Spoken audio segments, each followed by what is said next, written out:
When thinking about movie villains, there's very few that are more iconic than Loki. With the Loki show now weeks in the past, I figured now would be a perfect time to look back at one of his very first moments in the MCU. As many of you know, he first appeared in the movie Thor, and was a remarkable antagonist in an otherwise pretty bland film. Today, I wanted to examine a scene in that film that I think perfectly encapsulates Loki as a character.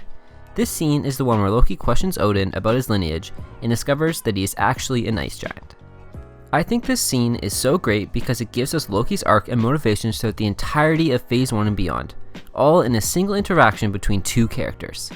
His surface goal in Thor 1 is of course to claim the throne of Asgard, but in reality, the thing he is looking for in this film is acceptance, specifically from his father. In this talk with Odin, Loki discovers that he's not actually Odin's true son, but rather an ice giant whom Odin took in hopes of bringing peace to the two nations.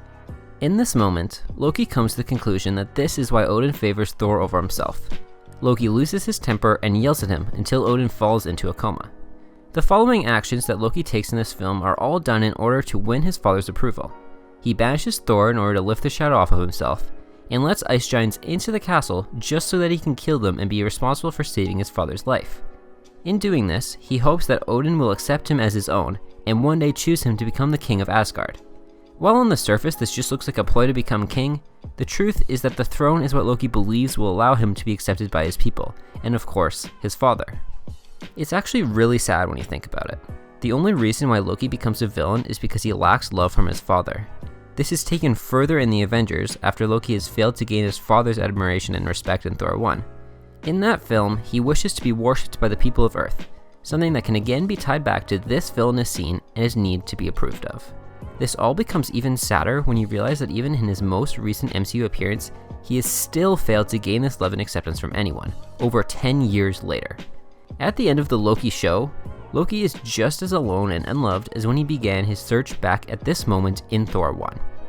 Aside from just setting up Loki's entire character in this scene, we are actually made to sympathize with him. This is something that makes for an interesting and complex villain, and is one of the reasons why Loki is so incredibly loved by fans. Upon finding out that his entire life is a lie, we actually feel bad for Loki. He was raised by someone he thought was his real father, when in reality he was just being raised as a means to an end of a war between their two peoples. That seriously sucks. Like, imagine if that happened to you. I know if it were me, I would have some serious sort of internal crisis, just like Loki.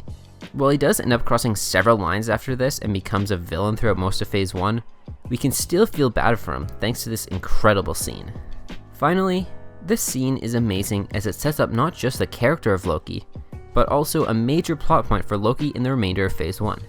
The tesseract plays a large role in this scene, even though it's only on screen for a few seconds. This is because, as a result of holding it, Loki's skin turns blue and alerts him to the fact that he's not actually Asgardian. Harnessing and using the tesseract becomes a large goal for Loki throughout the entire MCU, and his connection to this weapon can be tied back to this specific scene. The tesseract is sort of a symbolic object representing Loki's search for acceptance, hence why you often use it when he does villainous things. Overall, I think that this scene is an incredible showing of Loki as a villain in the MCU. I wanted to make a quick video to talk about this because I saw another YouTuber named Nando V Movies make a series of videos with other creators on the subject of fantastic villainous scenes, hence the title of this video. I decided I wanted to get on board with this trend, so here we are. But yeah, you guys should totally check out his video, as well as the other videos made by other creators. He made a playlist to store them all, and I'll have that playlist linked in the description of this video if you do decide to check it out. But anyways, that's all I have to say for today, so hope you guys all enjoyed this video. If you did, don't forget to leave a like and subscribe down below. I'm really excited for my short film Change to release, and I'm hoping it will be ready to go for next Friday. So, make sure you subscribe so you can be one of the first to see it as soon as it comes out. If you want more updates on any of my videos, make sure you follow me on Instagram at @ntd_films. Thank you guys all for watching, and have a good day.